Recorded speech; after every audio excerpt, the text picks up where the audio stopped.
Have you ever wondered where the continents were and what was bumping into what in the early Cenozoic era when the modern continental placement was developing? Well, in this video, I'm going to be talking about Paleogene tectonics. If you don't know, the Paleogene was a period at the beginning of the Cenozoic era, right after the Mesozoic era when the dinosaurs were demolished. This marked the beginning of the age of mammals, when we were allowed to diversify and kind of take over the terrestrial realm.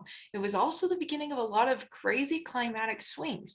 But I talk about Paleogene climate and Paleogene life in two whole separate videos, and you guys can check those out on my channel in the historical geology playlist. But there was also a lot of tectonics and continental shifting going on during the Paleogene, and that's what we're going to be talking about in this video. And you might hear me say the words Paleocene, Eocene, and Oligocene a lot in this video. Those are just epochs, smaller time slices within the larger time slice that is the Paleogene period. Before we jump right into where the continents were lying during the beginning of the Paleogene, we have to talk a little bit about where they were in the Cretaceous. The Cretaceous was the last period in the Mesozoic, right before the Paleogene began. It went from 145 to 66 million years ago.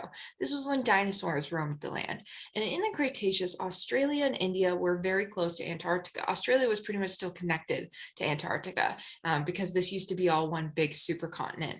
Africa and South America had broken away, and then what used to be the northern supercontinent, Laurasia, also had broken apart pretty well by then, but they were still separating from each other. You can see the mid-Atlantic ridge was still, working its magic. It was pretty thin slice of Atlantic Ocean in there. And over time, India was moving toward Asia. And in the Eocene and Oligocene, the two later periods in the Paleogene, India did make its way all the way up to Asia. However, we're not going to actually be talking about the formation of the Himalayas today, because we're going to be talking about that in the Neogene video. And I talk about Neogene tectonics because that really took most of its form in the Neogene, which is the period after the Paleogene. But the thing that was significant for the Paleogene regarding India's movement was, in addition to Australia's movement away from Antarctica, it isolated Antarctica as a continent. And this isolation of Antarctica was really important for the climate, not only near the South Pole, but for the globe. I talk about this in the Paleogene climate video, but I'll just recap here the fact that Australia moved away from Antarctica and India as well, and the Drake Passage, the oceanic passage between South America and Antarctica, opened up and deepened during the Eocene and Oligocene, these epochs in the Paleogene period. This formed the circumpolar current, which traps waters from the South Atlantic, Indian, and Pacific Ocean to cycle around Antarctica while becoming progressively cool instead of bringing warm waters to Antarctica and keeping the climate warm. It finally allowed this pole to cool and become ice covered, which hadn't really happened at all, at least not stably or permanently, in the Mesozoic. So this shift to cooler climates was largely due to this continental movement and changed Earth forever until the present, of course, and really put us on this track of much cooler poles and warmer equator regions, giving us a strong temperature gradient from equator to poles, which was really important for ocean circulation. Now, I won't get into that here. We'll move on, but I do talk about how that affects ocean circulation and climate as a whole in the Paleogene climate video. As I had mentioned earlier, the Mid-Atlantic Ridge, which is the mid-ocean ridge that goes down the center of the Atlantic Ocean and spews out new oceanic crustal material, that was spreading during the Cretaceous into the Paleogene, but it hadn't spread quite as much as it has today. And so this was not as wide a passageway between the Americas and Africa and Eurasia, but it was starting to widen more during this time. And in the Cretaceous, right before the Paleogene, Greenland split from North America, and we can see this tiny passageway here between the two. But in the Paleogene, just after the Cretaceous, Greenland began splitting from Scandinavia. And you can actually see on this map, the red material is younger, the blue and greenish material is older, and yellow is kind of in the middle. And if we look over here in between Scandinavia and Greenland, we can see more red material, younger material, Paleogene to current age. And then between Greenland and North America, it's older material than it is between Scandinavia and Greenland. So it's a little bit older, but it also has continued to spread. It's just slower than the other parts that are really red. So this split between Scandinavia and Greenland allowed connection between the Arctic and Atlantic Oceans, which was not the case for the Pacific and Arctic Oceans, and they remained and still remain separated by continental crust. In the Paleogene, Alaska and Siberia were connected by land called the Bering Land Bridge, allowing mammals to migrate between Asia and North America. But this land bridge isn't gone. It's still there. It's just beneath the Bering Sea now. So unlike the Atlantic Ocean, which continues its mid-ocean ridge all the way to the Arctic, there's no ridge that separates Asia and America. It's connected by continental crust. So since we're going to be talking about the Himalayas next time in the Neogene video, we'll focus on other tectonic events that happened in the Paleogene for this video. For example, the Cordilleran Orogeny. Now, I talked about this orogeny undergoing 2.25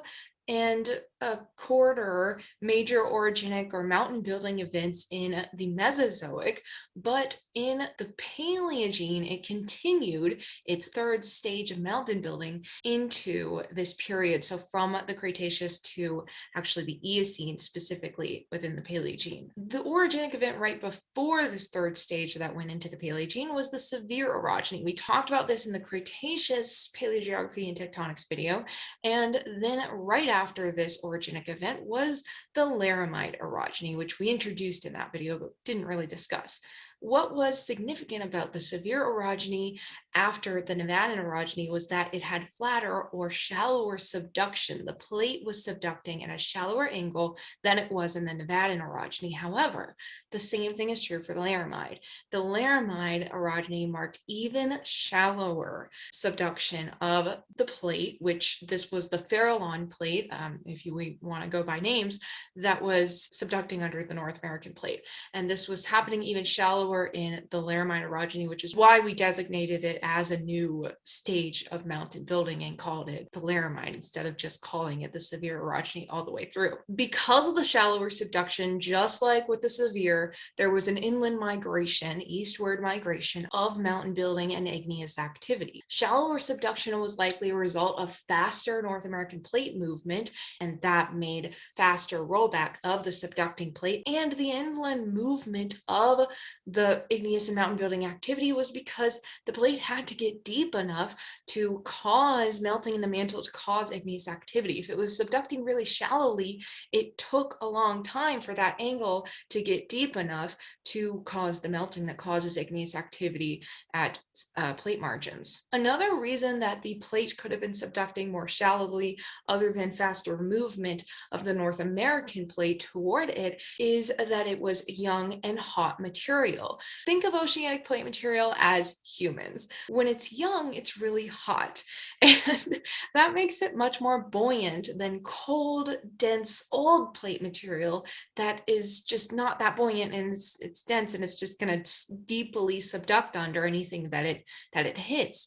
But the new hot material is not going to subduct as steeply. Interestingly, though, during the Paleogene, the activity, the subduction was more normal near the north and the south regions, like US to Canada and US to Mexico, regions of the western margin. However, it was only really unusual in the central region from the Grand Valley of California to the Colorado Plateau. This central region, at least to the west, was pretty inactive tectonically, or at least it seemed that way. But to the east of this inactive region was volcanic activity, and the reason was the subduction was flattest in this region. Not only that, but the material was also young and hot. You can see a mid-ocean ridge right here, right next to the plate boundary. That's really new material that's being subducted.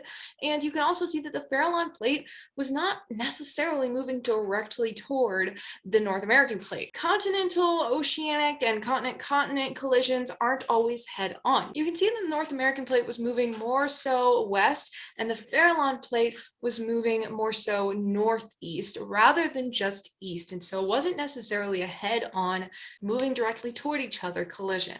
And so because of this side-ishward movement, that could have also played a role in the way the material was subducting beneath it. Regardless of this really flat subducting zone in the central margin, it wasn't until the plate was under Colorado that it really dipped more steeply and caused more activity. And just for reference and kind of a modern update in terms of what subduction is happening at the western margin currently, the mid-ocean ridge that separated the Farallon and Pacific plate subducted for the most part under the North American plate. And you can see between 30 and 20 million years ago here, the Pacific plate began to subduct under the central portion of the North American plate, and then continued until the present, where we just have these small blue fragments of the remnants of the Farallon plate, which are now called the Couscous plate and the Juan de Fuca plate in the south and the north respectively. And then the rest, the tan here, is the Pacific plate, which is still subducting under that margin. So is this Laramide Farallon subduction the reason we have the Rocky Mountains? Well, actually not at all. They didn't even really contribute anything to the modern Rocky Mountains. Now, there is an ancestral Rocky Mountains, but that's even before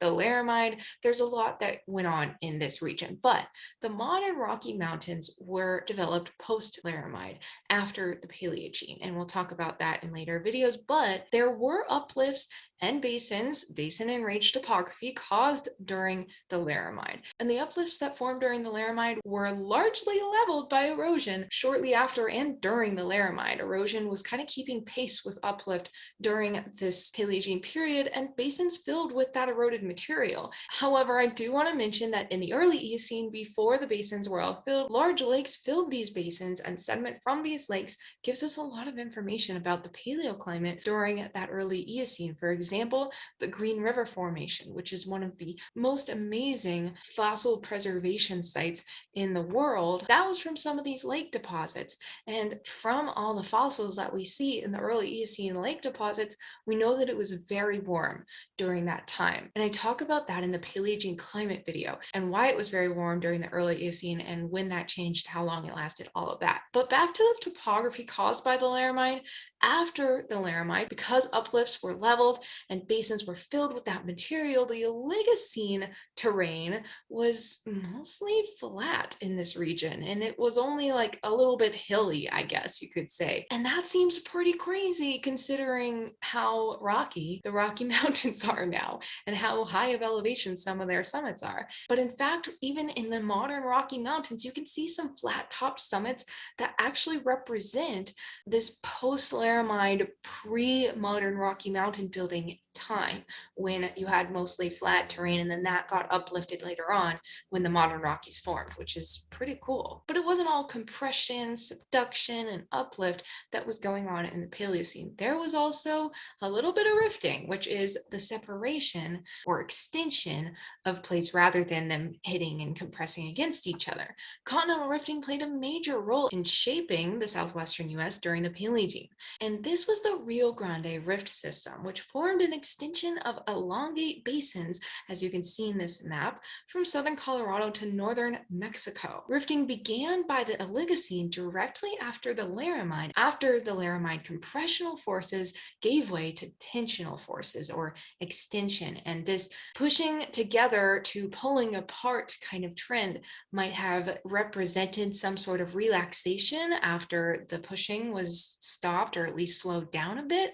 But in any case, these grabens or basins that formed this elongate central graben all the way to northern Mexico was filled by the Rio Grande River and continues to be filled by this river, which flows through the central basin until it veers southeast and then empties into the Gulf of Mexico, as we can see in this map. And during this time of major rifting, there was major volcanism, because as you have plates pulling apart, what's there underneath them? Well, hot molten material from below is beneath them. So a lot of this shaking and stretching and breaking and faulting caused a lot of volcanism, and it's not actually done. This rift system's not completely dormant. Earthquakes and volcanism have been happening in just the past few thousand years and could happen again. But for now, the Rio Grande Rift is mostly pretty dormant. It's just, we can't call it completely done yet. That was not the only place in America where volcanism volcanism was going on. Episodic volcanism during the Eocene formed the rocks that now make up the Absaroka Range in western Wyoming and Montana, as shown in this map. Much of Yellowstone National Park is within this Absaroka Range. However, the volcanic deposits in this range are not a result of the hotspot volcanism that currently causes the volcanic activity at Yellowstone. Actually, they happen due to the low-angle subduction of the Farallon Plate under the western margin of the US. In fact, petrified stumps are still present at Yellowstone, standing upright because they were petrified and preserved when they were buried by Eocene lava flows. Lastly, I want to talk a little bit about the Chesapeake Bay. The Chesapeake Bay is the largest estuary in the world. Several major rivers converge at this bay, but it's not necessarily just because these rivers liked this route to the ocean where they wanted to empty and, it widened over time. No, actually, it was originally formed by the impact of a 3 to 5 kilometer or 2 to 3 mile wide asteroid. And after the Chesapeake crater was found, which we can see in the map to the lower right, a smaller elongate crater of the same age was found nearby at Tom's Canyon. We can see that better in this map, which is black and white, but it's basically showing the same thing. Here's the Chesapeake Bay, and then here's Tom's Canyon crater. Tom's Canyon crater is a little bit more elongate, and the reason is because it was formed by a cluster of smaller asteroids rather than just one asteroid. And that meant that one large asteroid probably broke up upon entry into our atmosphere, and its fragments made multiple impacts. One pretty large one at Chesapeake Bay, and then one more elongate clustery one at Tom's Canyon. And since the sea level was much higher during this time, the Tom's Canyon impact was within 500 to 700 meters deep water, resulting in a major tsunami. And we can confirm this because tsunami deposits coat the area during this time. And now we know that the reason Chesapeake Bay is so large and the reason so many rivers are drawn to it is because of its depression due to the impact. And those are all the major tectonic or geological events that happened during the Paleogene, at least the ones listed in my book, which is linked in my description below if you want to check it out, called Earth Systems History. If you have any other events that happened in the Paleogene that you know of that I didn't mention and you want me to talk about, just let me know in the comments or send me a real reference or whatever, and I'll be sure to check it out. And lastly, guys, if you want to check out the related videos to this one, the other Paleogene videos, the Paleogene length video and the Paleogene climate video, I'm pretty sure they'll be out by the time you're watching this. So I'll try and pop them up here, and if they're not up here, you can check out my historical geology playlist, which will pop up here in a second, and they'll be in that playlist. And with that, thanks so much for watching, and I will see you guys next time. Bye.